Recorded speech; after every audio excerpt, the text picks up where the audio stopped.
Hello everyone, welcome back to my channel. तो आज की वीडियो में हम बात करेंगे कनाडा बायोमेट्रिक्स के रिगार्डिंग। जो भी लोग स्टडी वीज़ा, टूरिस्ट या फिर परमानेंट एप्लीकेशन, जो भी आपकी एप्लीकेशन टाइप है, वो लोग जब एप्लीकेशन सबमिट करवाते हैं तो बायोमेट्रिक्स नेसेसरी होते हैं। तो उसके लिए बहुत सारे क्वेश्चंस होते हैं कि प्रीमियम सर्विस लेनी चाहिए या हमें नॉर्मल सर्विस लेनी चाहिए, बायोमेट्रिक्स कैसे होते हैं, क्या क्या डॉक्यूमेंट्स लगेंगे, कोई फ़ीस, एक्स्ट्रा चार्जेस, या किसी चीज़ को आप अगर सबमिट नहीं करते हो तो उसके कोई एक्स्ट्रा चार्जेस हैं या नहीं। सो आज की वीडियो में आपको मैं इस सब के बारे में टोटली इन्फॉर्मेशन देने वाली हूँ। तो मेरे बायोमेट्रिक्स अभी कुछ देर पहले डन होके हटे हैं। जस्ट मैं अपने घर आई हूँ और ये होते हैं जो हमारा चंडीगढ़ मॉल है, एलेंटे मॉल, जो कि बहुत फेमस है। आप कहीं से भी आते हो तो आपको कहीं से भी रास्ता मिल जाएगा या आप नेविगेशन लगा सकते हो, वहाँ से आपको पता चल जाएगा चंडीगढ़ मॉल की लोकेशन के बारे में। उसके ठीक बैक साइड 2 नंबर गेट है, तो आपको वहाँ से एंटर करना है।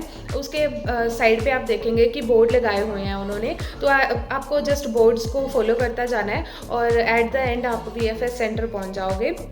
तो आप इस वीडियो में देख सकते हैं कि भाई मैं जब जा रही थी मैंने ट्राई की है ज़्यादा से ज़्यादा वीडियोस लेने की और जितना ज़्यादा हो सका है आपको दिखाने की कि वहाँ क्या होता है। कुछ लोग बहुत नर्वस होते हैं कि भाई पता नहीं क्या ही पूछेंगे, क्या ही उनकी रिक्वायरमेंट्स होंगी। तो ऐसा कुछ नहीं होता, डरना नहीं है, क्योंकि अगर हम डर के जाते हैं तो जो होना होता है इनफैक्ट वो तो होके ही रहेगा, राइट। लेकिन जब डरते होते हैं वो चीज़ ज़्यादा हमें बढ़ के सामने लगती है, चाहे वो थोड़ा सा ही कोई क्वेश्चन आंसर क्यों ना करे, फिर हमें लगता है कि भाई कुछ ज़्यादा ही पूछ लिया है इन्होंने। तो सबसे पहले हमें अपना जो है जो भी लेकर जाना है वो है, एक आपको ईमेल आई होगी बायोमेट्रिक की तरफ, बायोमेट्रिक के लिए आपको वीएफएस की तरफ से, उस ईमेल का आपको एक प्रिंट आउट लेकर जाना है। दूसरा आपको लेकर जाना है जो आपको आईआरसीसी की तरफ से बायोमेट्रिक इंस्ट्रक्शन लेटर आया है, उसकी एक कॉपी लगेगी। एक कॉन्सेंट फॉर्म होता है, आपको वो भी लेकर जाना है। वो भी आपको लिंक दिया होगा उन्होंने, साथ के साथ वहीं डाउनलोड होगा। लेकिन अगर आप चंडीगढ़ वाली साइड करवा रहे हो तो इसकी ज़रूरत नहीं पड़ती। बेसिकली मुझसे तो नहीं मांगा, इनफैक्ट मैं तो 2 कॉपीज़ लेकर गई थी, मुझसे एक भी कॉपी उन्होंने नहीं मांगी थी। तो मेरे तो ये पैसे वेस्ट गए। मुझे जस्ट एक इंस्ट्रक्शन लेटर और एक अपॉइंटमेंट लेटर, यही अब मेरे लिए नेसेसरी था। और सबसे मेन है आपका पासपोर्ट। आपके पास ओरिजिनल पासपोर्ट होना चाहिए, कोई फ़ोटोकॉपी, कोई कलर्ड फ़ोटोकॉपी ऐसा कुछ नहीं चलेगा, वो डिनाई कर देंगे, ठीक है। तो आपको ये ट्राई करना है कि आप ये चीज़ें मस्ट लेकर जाएँ। हाँ जी, तो कनाडा वीएफएस सेंटर पहुंचने के बाद 5 से 7 मिनट की वॉक है और जैसे ही आप वो वॉक करके जाते हैं आप पहुंच जाएंगे कनाडा जो वीएफएस सेंटर है उसमें। जैसे ही आप उसमें एंट्री करेंगे आप देखेंगे कि बहुत सारी भीड़ होती है। इनफैक्ट 15-15 मिनट के स्लॉट्स उन्होंने बनाए हुए होते हैं। अगर आपकी अपॉइंटमेंट है, लाइक मान लो मेरी जैसे आज 11:15 बजे की थी, 11:15 की अगर आपकी अपॉइंटमेंट है तो आपको इनफैक्ट आधा घंटा पहले आ जाना है। पहले वो क्या करते हैं, पहले वो सबको एक साइड बिठा देंगे, उसके बाद 1 बाय 1 करके आपकी बुकिंग स्टार्ट होगी। आपको जो है एक जस्ट सीरियल नंबर मिल जाएगा कि भाई आपने इस बैच के साथ जाना है।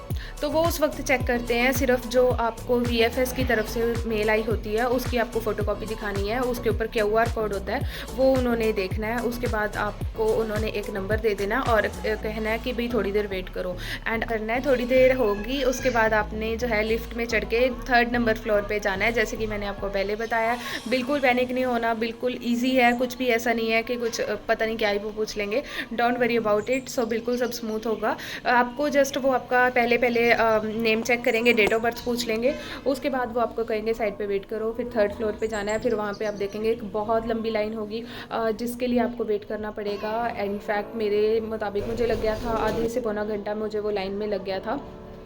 और उस लाइन को जब मैंने क्रॉस किया उसके बाद वेरिफिकेशन में उन्होंने मुझसे मांगा कि भी बायोमेट्रिक का इंस्ट्रक्शन लेटर दो और जो आईआरसीसी की तरफ से ईमेल आई थी या जो हमने ईमेल की थी वो दो, ओरिजिनल पासपोर्ट का पहला पेज खोल कर रखो। और वो उन्होंने मेरे फेस से वो मैच किया।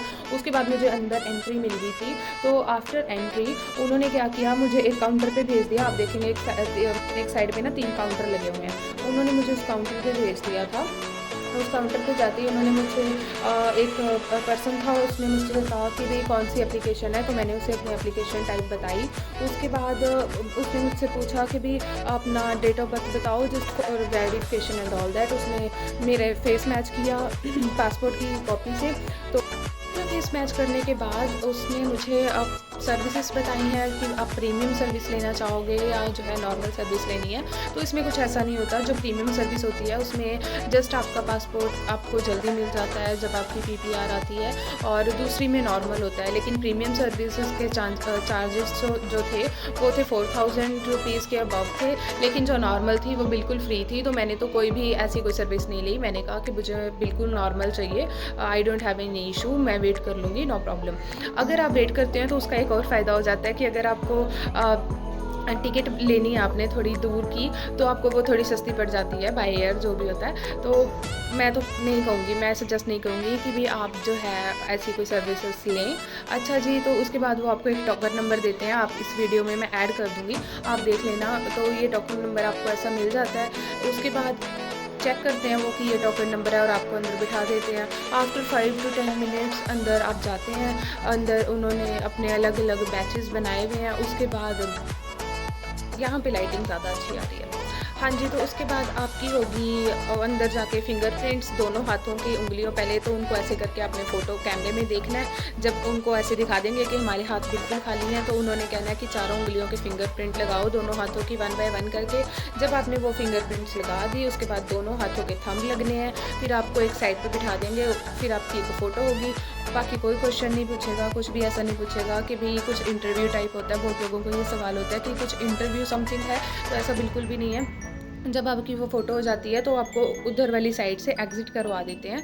तो आफ्टर एग्ज़िट करने के बाद मुझे आज एक नई चीज़ मिली। उन्होंने मुझे इंट्रोड्यूस करवाया नए सिम से, जो कि ये सिम कार्ड मेरे पास है इस वक्त। उन्होंने कहा कि जब आप लोग जाओगे कनाडा, उससे 2-3 दिन पहले इस सिम कार्ड को एक्टिवेट कर लेना। तो बस उन्होंने मुझे ये सिम कार्ड दिया था। इसके अलावा ये किसी किसी को मिलता है जो PR की एप्लीकेशन जो है करवा रहे हैं अप्लाई, उनको मिलेगा, ठीक है। बाकी कुछ भी ऐसा प्रोसेस नहीं है। लेकिन फिर भी अगर आपके कोई क्वेश्चंस रह गए हों तो you can ask me in the comment section. और अगर ये वीडियो थोड़ी सी हेल्पफुल लगी हो या किसी के बायोमेट्रिक्स हैं, किसी ने देने जाना है, कोई घबरा रहा है, तो आप मेरी वीडियो उनको सेंड कर सकते हैं। Okay, thank you for watching this video, bye bye.